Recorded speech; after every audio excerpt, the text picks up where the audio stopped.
If we rewind to the industrial age, the whole transformation of society was just deafening. It was clanking metal, hissing steam, just the physical sweat of the factory floor. Right, yeah. And back then, machines were built to replace human muscle. But today, the machinery reshaping our world is entirely silent. Completely silent. Yeah, it's just invisible code running on server farms thousands of miles away in these like windowless buildings. Yeah. And instead of replacing our muscles, these silent machines have basically become our cognitive and emotional co-pilots. Exactly. We know you, the learner, are here because you're intensely curious about these invisible forces. So today's deep dive into the source material is based entirely on the book by Dr. Milton Biswas, The AI America, Mind, Emotion, and Everyday Life in the Age of Artificial Intelligence. Such a fascinating read. It really is. And the mission here isn't just to, talk about new gadgets.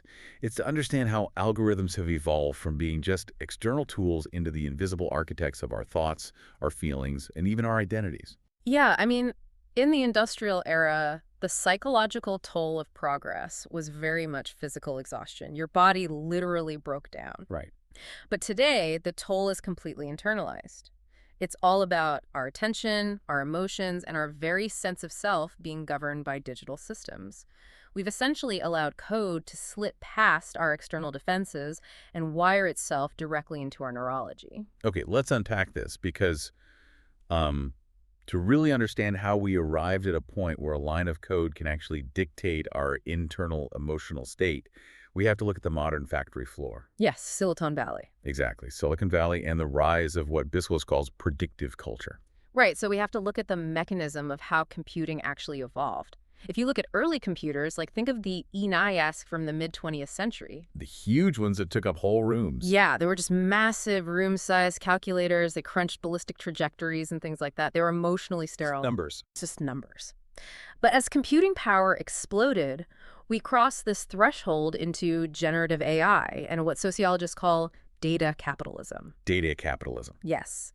This is a system where human emotion, hesitation, anxiety, joy, they are no longer private, fleeting experiences. They are extracted, mathematically quantified, and basically commodified. It's wild to think about. I mean, I used to think about the internet as this massive public square where you just sort of wander around and find things. Like a library? Yeah, exactly, like a public library. Yeah. But that's incredibly outdated, isn't it? The source material describes a reality where the platform isn't just waiting for you to search for a book, it's like actively profiling you. It is. What's fascinating here is how this shift exposes the gap between Silicon Valley's foundational ethos and its actual business model.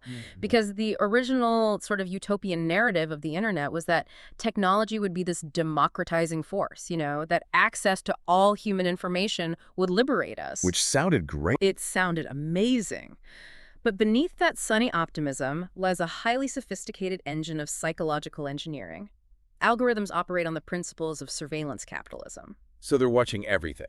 Everything. They don't just anticipate your behavior by looking at your past clicks. They actively construct your social reality. By feeding you what you want to see. Exactly. By feeding you a continuous, hyper-tailored stream of information, they nudge you into these incredibly dense digital echo chambers. And, we should be really clear here for you listening. The source material notes that this algorithmic polarization is completely impartial. Yes, very important point. It affects all ends of the political spectrum. Yeah. Left wing, right wing. It just does not matter to the machine. The algorithm doesn't hold ideological beliefs. It's just math. Right. It is simply a mathematical equation designed to amplify outrage and sensationalism, because neurological arousal is what maximizes human engagement. Anger just keeps you scrolling. Exactly. The algorithm is optimizing for time on device. That is the primary metric. And as you said, anger and fear are incredibly sticky emotions. Oh, yeah. An algorithm quickly learns that nuanced, calm consensus doesn't keep a user's eyes locked on a screen at 1 in the morning. So true. So if these systems are, meticulously designed to hijack our moment-to-moment focus by basically weaponizing our own emotions, how does that actually play out in our brains? I mean, Biswas talks extensively about the fragmented mind. We are currently living in a mass, uncontrolled experiment of continuous partial attention. Continuous partial attention. Yeah. Thanks to design mechanics like infinite scrolling, our fundamental cognitive patterns are being fundamentally altered. Wait, I have to argue this point, though. Haven't humans always had mindless distractions? What? Because when I was younger, I used to zone out and mindlessly surf through hundreds of cable TV channels for hours on end. Sure. I'd sit there clicking a remote, dead-eyed, just watching snippets of infomercials and music videos. Is swiping endlessly on a smartphone really that different from channel surfing back in the day? I mean, it feels similar on the surface, but neuropsychologically, it is vastly different. Really? Yes. Because television, even when you were channel surfing, operated within a fixed schedule and a finite boundary. You were consuming linear media produced by humans. Okay, safe. Social media, on the other hand, utilizes something called variable ratio reinforcement. Variable ratio reinforcement. Right. This was pioneered by B.F. Skinner in the mid-20th century, and it is the exact same unpredictable reward mechanism used in casino slot machines. Because it's the unpredictability that gets you. Precisely. When you swipe down on your phone, you do not know what you are going to get. Right. It might be a hilarious video of a dog, it might be an enraging political headline, or it might just be a boring advertisement. That specific unpredictability spikes your dopamine levels in anticipation of the reward, keeping your brain in a state of constant, vigilant craving. So you can't stop. There is no stopping cue. Look at platforms like TikTok. You're talking about a mechanism that serves up these 15 to 60-second emotional roller coasters. Yeah. 1 second you're laughing out loud, the next you're outraged about a geopolitical crisis, the next you're feeling deep empathy for someone telling a tragic personal story. And that rapid-fire emotional cycling physically bypasses the brain's prefrontal cortex. Wow. Yeah, that's the area of your brain responsible for deep, sustained executive thought, logic, and long-term planning. So it just skips the logic completely. It skips it completely. By bypassing that, the algorithm directly stimulates the limbic system, which is the primitive emotional center of the brain. It leads to massive emotional overstimulation. Which explains so much about modern fatigue. I mean, I know people, very smart, educated people, who say they literally cannot sit down and read a physical book anymore. Yeah, Biswas calls this the decline of deep reading. Deep reading. Yes. Deep reading requires cognitive endurance. It builds empathy because you have to sit with a single narrative for a sustained period. But because our brains are becoming habituated to immediate bite-sized dopamine hits, we are seeing the rise of what he calls cognitive grazing. Cognitive grazing. Let's Yeah. make that real for a second. Yeah. That's the feeling when you're trying to read a dense 40-page PDF for work and you get maybe 3 pages in and you realize your eyes are just scanning the words while your brain is completely somewhere else. Exactly. And then you feel this literal physical twitch in your thumb because your subconscious is craving the slot machine pull of checking your notifications. That physical twitch is your limbic system demanding its dopamine. We skim the surfaces of information and constantly grazing, but we are losing the mental stamina required for complex, sustained thought. But here's the paradox. If our attention spans are shrinking and our minds are becoming that fragmented, how are we managing to handle complex tasks at school or at work? That's the thing. Because we haven't just stopped doing business. According to Biswas, we are dealing with our shrinking attention by offloading the heavy lifting to the machines. Yes. This brings us to the rise of AI writing assistants, large language models like ChatGPT, and AI tutors in education.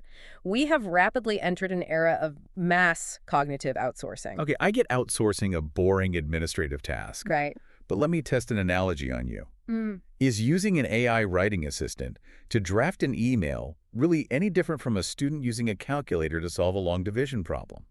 Well, Because a calculator saves time. Doesn't AI just save time? Or does offloading our actual words and ideas cross a new psychological line? it crosses a monumental line. A calculator performs static, immutable logic. It does rote arithmetic, so you don't have to. Sure. But generative AI creates ideas. It suggests narratives. It alters tone. It mimics human expression and persuasion. That's true. When you offload creativity and reasoning to a machine, you alter how you learn, how you process information, and how you remember. If we connect this to the bigger picture, we can look back to ancient Greece. Ancient Greece. Yeah.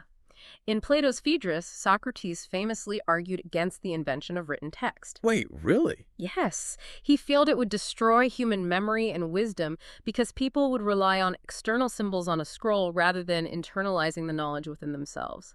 It's always funny to think Socrates was terrified of books.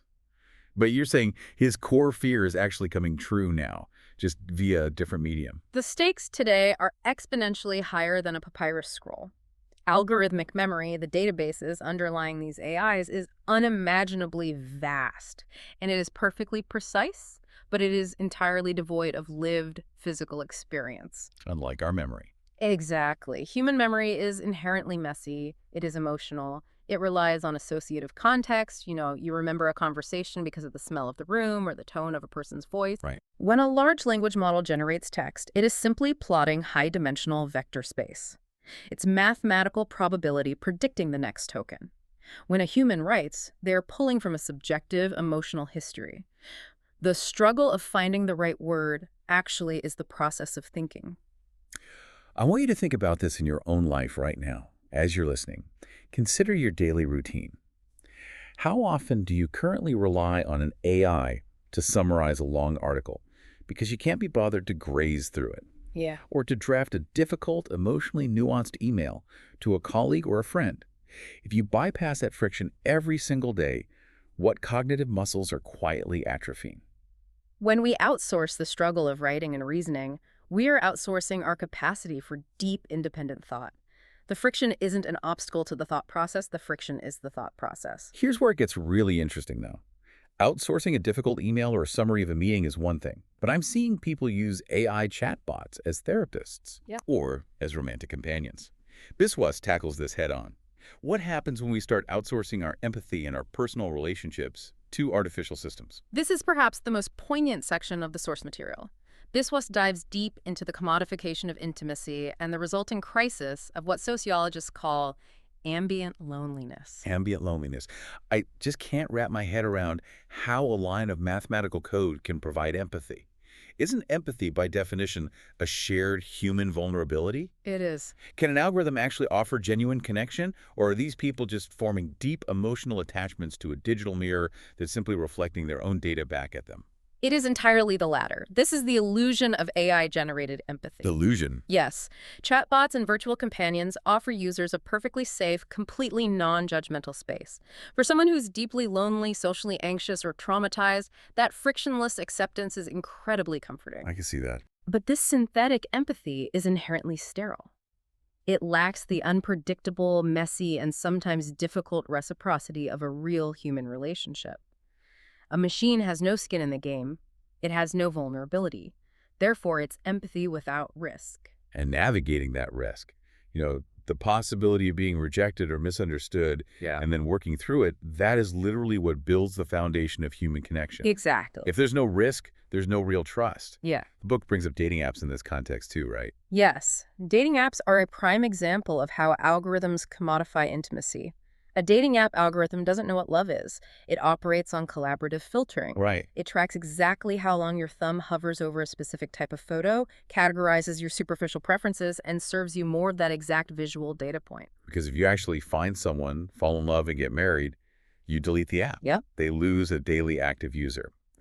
The business model mathematically relies on keeping you eternally searching. It optimizes for the swipe, not the date. Exactly.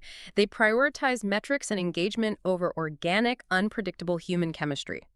We also see this dynamic in parasocial relationships, these intense, one-sided emotional bonds people form with influencers, digital avatars, or AI companions. Where you feel like you know them? You consume their content daily, you feel intimately connected to them, but they don't know you exist.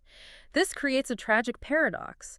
We are the most hyper-connected society in human history digitally, yet these shallow, frictionless engagements are deepening a crisis of actual physical isolation. Ambient loneliness. You can have thousands of followers, a perfectly curated dating profile, an AI therapist who always agrees with you, and still feel completely hollow and alone on a Friday night. Because your brain is starving for authentic, unscripted human reciprocity. So if adults, people who grew up without smartphones, who have fully formed prefrontal cortexes, are completely falling victim to this ambient loneliness and synthetic empathy, what happens when a 5-year-old interacts exclusively with a frictionless AI? That is the big concern. What is this doing to the algorithm generation, whose brains are literally wiring themselves right now? This raises an important question about fundamental human development. Children growing up today are having their cognitive and emotional baselines profoundly shaped by AI educational tools, smart toys, and ubiquitous screens. Think about a child interacting exclusively with a generative AI smart toy. It's almost like trying to build a child's immune system by raising them inside a completely sterile bubble. That's a great analogy. If a child's digital companion is programmed to never argue, to never take the toy away, to always agree, and to perfectly accommodate their every mood, how do they ever build the emotional resilience needed to handle real human conflict? They don't. Human identity is forged through social friction. It's forged on the playground when kids have to navigate disagreements, read complex facial expressions, and experience the discomfort of not getting their way. Right, the messy stuff. Exactly. When AI toys mediate play, children are presented with sanitized, perfectly predictable interactions. They don't learn how to negotiate in reality, they learn how to command a compliant digital servant. They are forced to manage fragmented virtual identities in these digital ecosystems before they even understand who they are in the physical world. And what about the AI tutors? Because on paper, that sounds like a utopia. It does. Personalized, perfectly paced learning for every single student. No one gets left behind. In theory, the personalized pacing of an AI tutor is a pedagogical breakthrough. But Biswas points out that in practice, these systems are often designed with the exact same engagement-maximizing mechanisms as social media. Oh, no. They gamify learning. They contribute to severe screen addiction. They are robbing children of unstructured, imaginative, physical play, the kind of play where a cardboard box becomes a spaceship. Right, right. And replacing it with environments optimized for continuous engagement and quantified approval. So a child's natural, messy curiosity gets corralled into an algorithmic feedback loop where their worth is tied to a progress bar. Yes, they're being trained to perform for the machine. Which makes a chilling sort of sense, because they're being prepared for a very specific type of world. Those quantified children will eventually graduate and enter a workforce that is already being radically transformed by these exact same algorithmic masters. The modern AI workplace is the culmination of everything we've discussed. It is a landscape defined by an extreme intensification of productivity culture, pervasive algorithmic surveillance, and consequently widespread systemic burnout. Okay, here is the ultimate contradiction that I think everyone listening feels in their bones.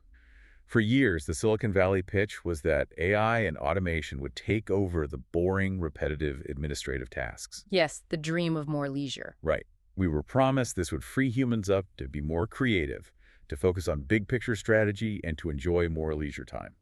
So why does the modern workforce feel more exhausted, stressed, and burned out than any generation before us? Because rather than liberating workers to be creative, AI has been deployed to hypercharge productivity expectations.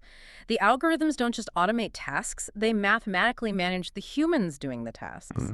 Algorithmic surveillance now tracks not just what work you are doing, but how you are doing it. We're talking about software that tracks your keystrokes per minute. Keystrokes, mouse jitter, how long your screen is idle, and in increasingly common cases, using computer vision during Zoom calls to analyze the emotional tone of your facial expressions to ensure you appear engaged. That is terrifying. It's this concept of hypervisibility. You are constantly being monitored by an unblinking digital eye that doesn't understand that staring blankly out a window for 5 minutes might actually be a crucial part of the creative problem-solving process. The psychological toll of this constant surveillance is immense. Employees feel an unrelenting pressure to optimize themselves, to behave like the machines that are watching them. Add to that the existential anxiety of job replacement, the hovering threat that if you don't maintain a mechanical level of efficiency, the algorithm assessing you will simply recommend replacing you with an AI agent. It's a race to the bottom where we're competing on the machine's terms. Biswas argues this is forcing a massive cultural reckoning. If a generative AI can write the code, draft the legal brief, and analyze the spreadsheet faster and cheaper than any human, we have to fundamentally redefine human worth. Our value can no longer be strictly tied to economic output and mechanical efficiency. If machines can outproduce us, our intrinsic value must be rooted in our humanity, our ethics, our physical presence, our ability to care. We've traced the invisible code from the massive server farms in California, down into our scrolling habits, through the fragmented minds of our children, into the gamified swiping of our dating lives, and right to the surveilled desks of our workplaces. So what does this all mean? It means we are living through a profound psychological reinvention of the human species, mediated by private corporations. And for you listening, navigating the AI America isn't about throwing your phone in the ocean and moving to the woods. It is about actively reclaiming your psychological sovereignty. Exactly. It is about cultivating a deep digital literacy so you can actually perceive the invisible code that is trying to nudge your behavior and harvest your attention. It's about fiercely protecting your capacity for deep reading and complex thought in a world that wants you to just graze. And above all, it's about choosing the messy, authentic, vulnerable reality of true human connection over the sanitized, risk-free perfection of algorithmic empathy. I'd like to leave you with one final thought to mull over, building on our discussion of human memory. Human memory, with all its flaws, its emotional resonance, and its subjective beauty, is the raw material that creates our shared culture and our history. Yeah. If we increasingly outsource our memories, our daily writing, and our intimate creative expressions to AI databases that are ultimately controlled by private, for-profit corporations who writes the future history of humanity, will our legacy be a deeply felt, collective human narrative? Or will it just be the optimized mathematical output of a server farm? The loud clanking machines of the industrial age might be gone, but the silent code of the algorithmic age is shaping our minds louder than ever. Thanks for joining us on this deep dive into the source material. Stay curious, protect your focus, and keep questioning the invisible code behind your everyday life.